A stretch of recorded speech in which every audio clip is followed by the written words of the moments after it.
O Senhor esteja convosco. Proclamação do Evangelho de Jesus Cristo segundo São Mateus.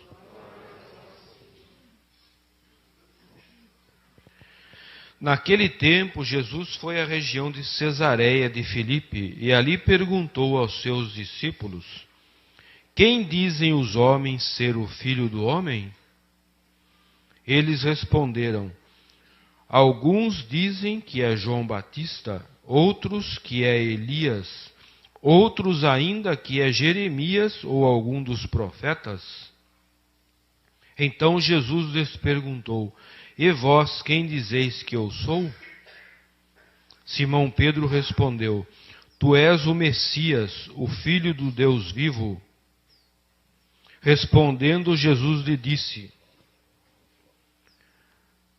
Feliz és tu, Simão, filho de Jonas, porque não foi um ser humano que te revelou isso, mas o meu Pai que está no céu. Por isso eu te digo que tu és Pedro, e sobre esta pedra construirei a minha igreja, e o poder do inferno nunca poderá vencê-la. Eu te darei as chaves do reino dos céus. Tudo o que tu ligares na terra será ligado nos céus. Tudo o que tu desligares na terra será desligado nos céus. Palavra da salvação. Vamos ficar sentados, vamos ouvir.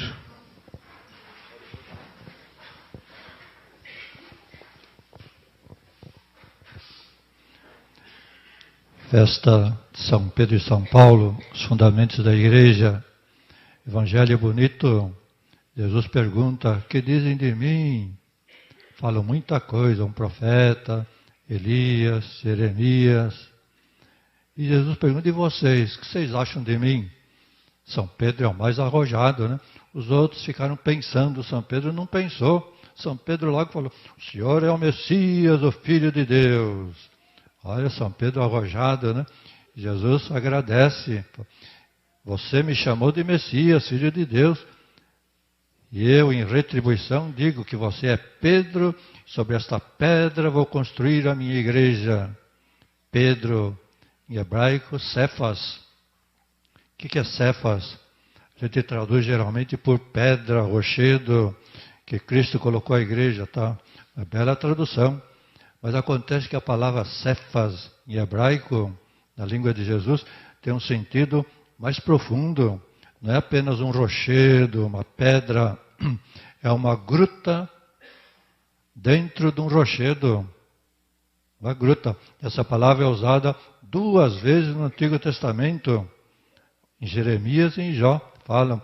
Os pobres, quando precisam se refugiar, eles entram dentro dos kefa, das grutas. O que eram esses kefa no Antigo Testamento e na Palestina? Kefa, Pedro, rochedo. Era um refúgio, como as grutas, né? Os pobres não tinham muita casa onde morar, então se refugiavam dentro das grutas. Barato, tinha gruta de sobra, né? Os pobres, os peregrinos, durante uma viagem de noite, sobrevinha à noite, então não tinham onde ficar, não tinham hotel, entravam dentro da gruta de um kefa. Os fugitivos da polícia, gente perseguida, entravam, se escondiam dentro dos kefa. Era um lugar de refúgio. Os pastores, às vezes vinha chuva, uma tempestade, levavam os rebanhos para dentro dos kefa. Eram grutas de todo tamanho, grutas pequenas, né? Onde cabiam só algumas pessoas, e às vezes grutas enormes, verdadeiros salões, maiores que essa igreja. Isso eram os kefa. Agora veja então o sentido profundo que Jesus dá para São Pedro.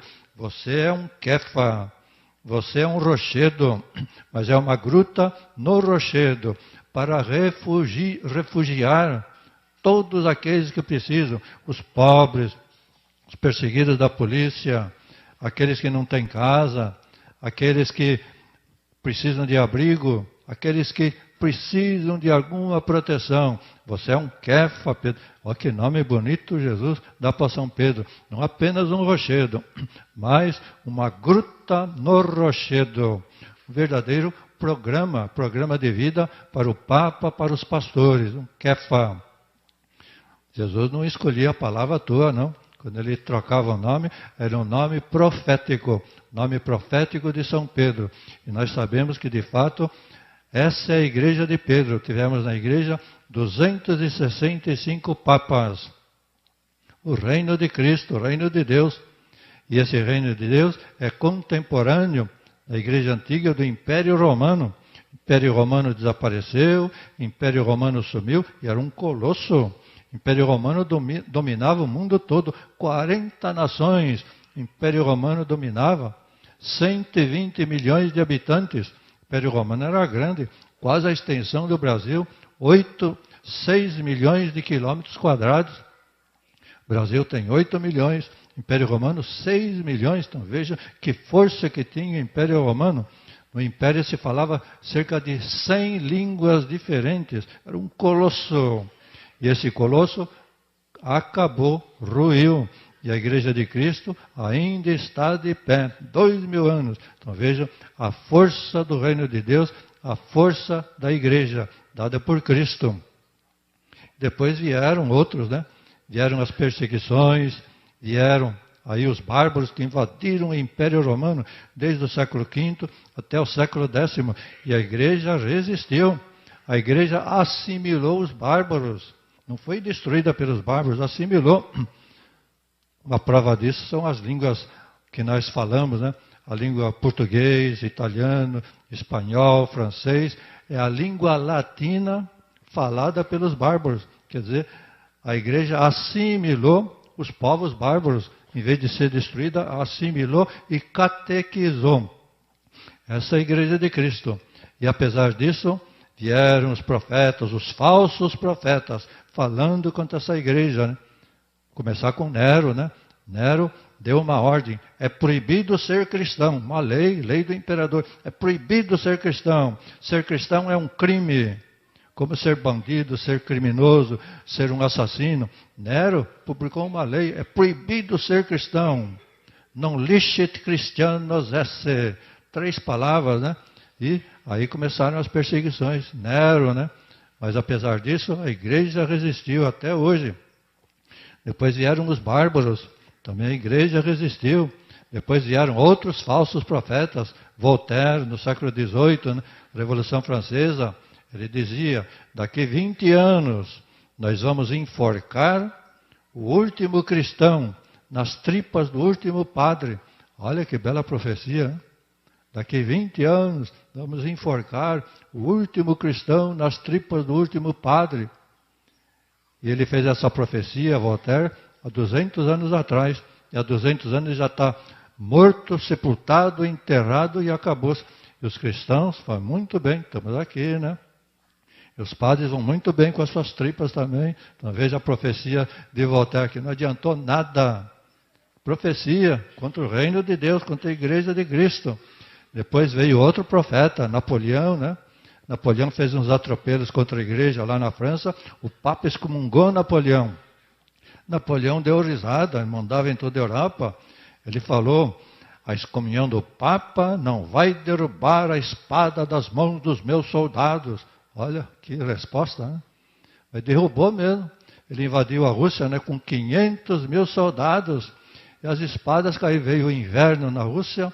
E aquele exército inteiro, quase inteiro, de 500 mil soldados, 400 mil ficaram enterrados na Rússia. Quer dizer, as espadas caíram literalmente das mãos dos seus soldados, sem a igreja precisar disparar um tiro. Profecia de Napoleão, né? Desafiou a igreja e teve a resposta. Veja que a igreja de Cristo, as portas do inferno não prevalecerão. Depois veio outro com outra profecia, Stalin, lá o mestre do comunismo, né? Ele debochava do Papa. Quando falaram do Papa, cuidado com o Papa, cuidado com o Papa. Diz, Papa, quantos soldados tem o Papa? Quantos canhões tem o Papa? Debochou. E agora o comunismo desapareceu, né? Sem a igreja dar um tiro, debochou da igreja. Então veja que a igreja de Cristo, os falsos profetas, infelizmente nós temos os grandes profetas e temos principalmente os grandes papas da igreja. Leão XIII, né? Aquele que ouviu a voz de Cristo depois da missa, né? O desafio de Satanás contra a igreja de Cristo. Vou acabar com a tua igreja, vou destruir a tua igreja. E Jesus falou para ele, Satanás, quanto tempo você precisa para isso? Uns 60 anos. E Jesus, eu dou 100 anos para você. Desafio de Satanás, né?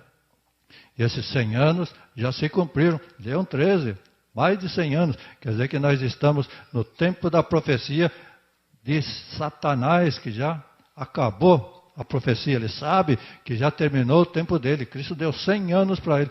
Por isso que nós rezamos no fim da missa a oração de São Miguel Arcanjo. O Papa Leão XIII que mandou rezar essa oração. Porque ele ouviu aquele diálogo entre Cristo e Satanás. Falou, vamos proteger a igreja de Cristo com o exército celeste, São Miguel e a corte celeste. Leão XIII, depois veio um outro Papa santo, né? Leão X, Papa humilde, simples, lá de Veneza. Lá em Veneza, veio o sacristão meio dorminhoco, né? Não via, não abria a porta da igreja, não batia o sino. E ele ia lá como cardeal, abria a porta da igreja, batia o sino. E os fiéis ficavam nervosos com aquele sacristão. Mas que sacristão preguiçoso. E Pio X, mas eu sei também bater sino, eu sei também abrir a porta da igreja. O cardeal abria a porta da igreja, batia assim. Deixa ele dormir, coitado, deve estar com sono atrasado. Santo, depois ficou Papa. Quando ele ficou Papa, comprou um bilhete de ida e volta de Veneza. Perguntaram, mas se você ficar Papa, vai perder um bilhete. Ah, o Espírito Santo não vai fazer essa loucura. Fazer a mim, Papa. E o Espírito Santo fez a loucura, né? Papa Pio X, São Pio X. Então veja, o que é um Papa, né? Papa santo, humilde. Depois vieram outros papas, né? Santos, humildes. João Paulo I, lá em Veneza também, cardeal, não tinha aquele carrão com chofer particular, nada, tinha uma bicicletinha, um cardeal andando pela cidade de Veneza de bicicletinha. E os ricos de Veneza, mas onde se viu um cardeal andando de bicicleta? Onde se viu isso? Não, ficavam incomodados. E ele fazia de propósito para mostrar a simplicidade da Igreja de Deus. Depois ele foi escolhido Papa, João Paulo I. E lá como Papa ele queria fazer uma faxina no Vaticano. Sabia que a maçonaria estava infiltrada no Vaticano. Queria fazer uma faxina. Morreu com a lista na mão, sentado na cama com aquela lista. No dia seguinte, ele ia limpar toda aquela sujeira. Naquela noite ele morreu, porque estavam sabendo, esse Papa vai limpar a igreja. Então, foi assassinado, né? Botaram um veneninho no chá dele, né? Então vejam, o santo João Paulo I, depois João Paulo II, outro santo que também foi assassinado, né? Guilhotinado. Um ano antes dele morrer, lá em Aparecida, uma vidente, Dona Eunice, recebeu uma visão de Nossa Senhora, esse Papa vai ser guilhotinado. Eu li aquilo lá, mas que coisa, Papa guilhotinado, isso aqui é guilhotina, né? Aquela faca da Revolução Francesa que corta o pescoço, o Papa guilhotinado. Depois que aconteceu, um ano depois, cortaram a garganta do Papa, aí foi, de fato o Papa foi guilhotinado, porque ele falava demais, falava de Deus, pregava o Evangelho para o mundo todo.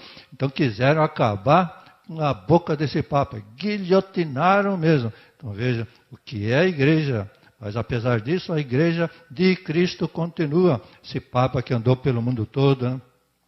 2 milhões de quilômetros que ele percorreu, mais de 150 nações, 15 mil homilias que ele fez pelo mundo todo. Então, precisaram acabar com a voz desse Papa. E o jeito é cortar a garganta. Então, veja o que é a igreja de Cristo. Essa é a nossa igreja, mas Jesus fala, sobre essa pedra edificaria a minha igreja, o inferno não vai prevalecer contra ela. Nós temos no mundo cerca de 4 mil bispos, 400 mil padres, e o Brasil uns 15 mil padres. E essa é a igreja de Cristo. Mas se todos fossem santos, a igreja seria bem diferente. Com 1 bilhão de católicos, a igreja seria bem diferente. Mas não é. Nós sabemos, né, que o diabo desafiou, o diabo deu risada, né? Falou para São João Vianney, se houvesse na igreja 3 como você, meu reino estaria perdido. O que significa isso? É um tapa na cara dos bispos e dos padres, né? Se houvesse 3 como você, meu reino estaria perdido. Quer dizer que na igreja não há 13 anéis, né? Então, veja que coisa triste, um papa, né? No rosto dos padres e dos bispos e dos cardeais. Essa é a igreja, mas apesar disso, apesar dessa humilhação, apesar dessa fraqueza da igreja, a igreja continua, porque é a igreja de Cristo, a igreja de Deus, não é a igreja nossa, não é a igreja dos padres, não é a igreja dos bispos, não é a igreja dos cristãos, é a igreja de Cristo, e essa vai permanecer. Então, no dia de hoje, vamos aproveitar, fazer uma oração especial, pedindo a São Pedro e São Paulo, proteger a nossa igreja, dar força para essa igreja e exorcizar esse demônio que quer destruir a igreja. Isso que nós vamos pedir na festa de São Pedro e São Paulo, para os nossos 2 grandes padroeiros. Amém.